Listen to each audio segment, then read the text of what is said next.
Welcome to Mental Breakthrough, a memoir podcast about owning our most vulnerable stories so we can live a life of authenticity.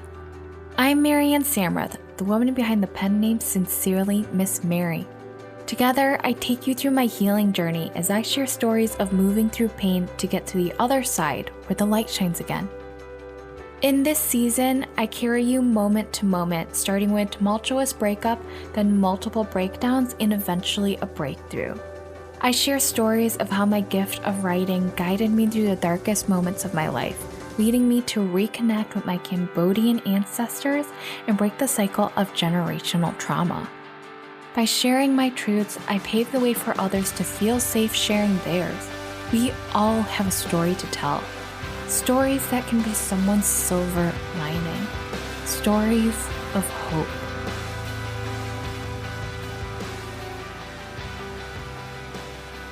In this episode, I tell my story about going to my friend's wedding solo for the first time, and how this was the start of me falling in love with myself.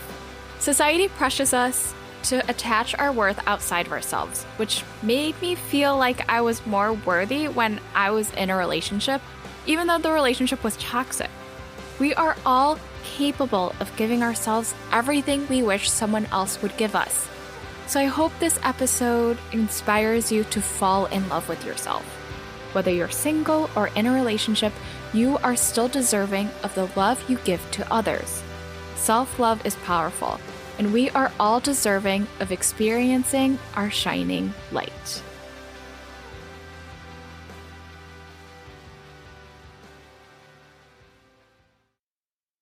Episode 9, Become Your Favorite Wedding Date. I used to think being in a relationship meant I was more worthy. I used to think I was cooler with a man around my arm. I used to think I was complete, whole, and fulfilled being in love with a partner who I would spend the rest of my life with. Boy, was I wrong. I'm so grateful to be wrong. I'm so grateful I no longer need a Prince Charming to sweep me off my feet and solve all of my problems, because I am my own Prince Charming, capable of rescuing myself. And that, my dear friends, is called personal development. I'm so grateful things didn't work out the way I had expected them to, because if my path followed my expectations, what a waste to be alive. Life happens for you, not to you. The beauty of the unexpectedness forces you to be present in moments that make you feel alive. The extreme moments of life wake you up to the present. As fucked up as my breakup was with all of the trauma, sabotaging, and events out of my control, I had never felt more alive living in a series of disparities, highs, and lows in the summer of 2019. It woke me up to how amazing I am. Period. Right after my breakup, I went to a coworker's wedding solo for the first time, with two other amazing female friends of mine. At first, I was self-conscious about going to weddings by myself because for the past 5 years, I always had a plus one. And now my plus one was me, myself, and I. Going to this wedding with two of my closest friends made for a night to remember. Well, I barely remember. But I do highly recommend female friend dates for a wedding. They will unconditionally lift you up, remind you of how amazing you are, and put up with your drunken dysfunction. Once again, shout out to Leanna for not only putting up with my shenanigans, but enjoying it and reminding me of all of the hilarious moments she witnessed that night at our coworker's wedding. I recently asked Leanna what funny things I did that night because I don't really remember. And they're pretty funny, so here are some highlights. I sabotaged a life-size Jenga game by aggressively knocking down the entire beautiful constructed set. Sorry to anyone that was playing.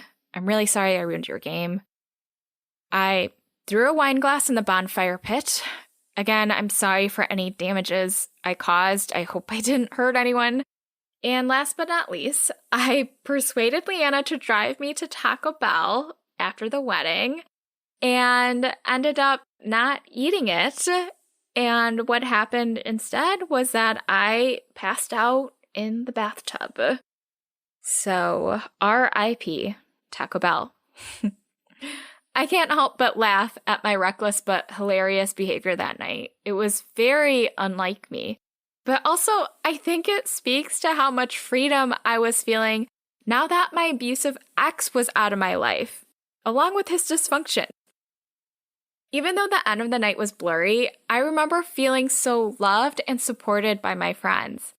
I remember that shift of feeling insecure that I was going to a wedding alone to being filled with joy as I began to fall in love with my solitude.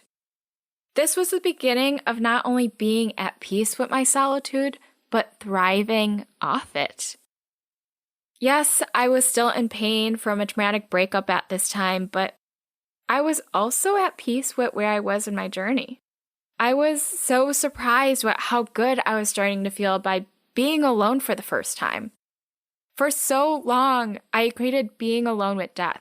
I was so scared to do life alone that I held myself back from experiencing my own greatness. You know who gets to experience your greatness? The people that love and support you unconditionally.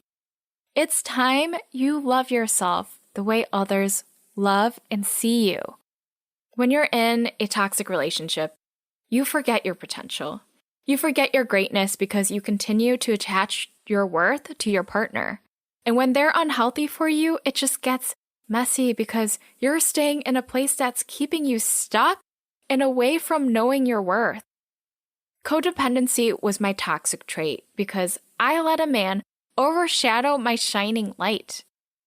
Choosing to go to weddings by myself that year allowed me to finally experience my own light, to finally see it for myself. Becoming your favorite wedding date and just your favorite date to all aspects of your life is a reminder that you do not need anyone to have fun, to feel loved, or to be complete. You are already whole just as you are. So if you're in a season of solitude right now, fall in love with it. Do things alone. Go to dinner alone. Go to Paris alone when the pandemic is over. You will not die by experiencing the joys of life alone. If anything, you're going to feel alive more than you have ever had in your life. To do what most people are afraid of is brave. If you can fall in love with yourself, if you can fall in love with your solitude, you win. As for me, starting my season of solitude by becoming my favorite wedding date was the beginning of cultivating happiness on my terms. It was the beginning of freedom. When you get to this place of healing, you can look back and be in awe of how far you've come to heal, love, and choose yourself. When I look back at who I was when I was with my abusive partner, I just think of how grateful I am to have broken those toxic belief systems for good, so I can now have the life I deserve.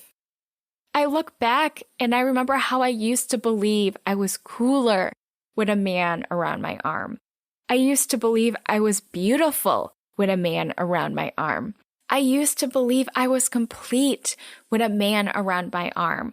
Little did I know, I was already cool. I was already beautiful. I was already complete as I am. So in an instant, I dropped the shadow of a man like expired arm candy. And with my chin up and my head strong, I stand alone. Exactly as I am. Cool, beautiful, complete.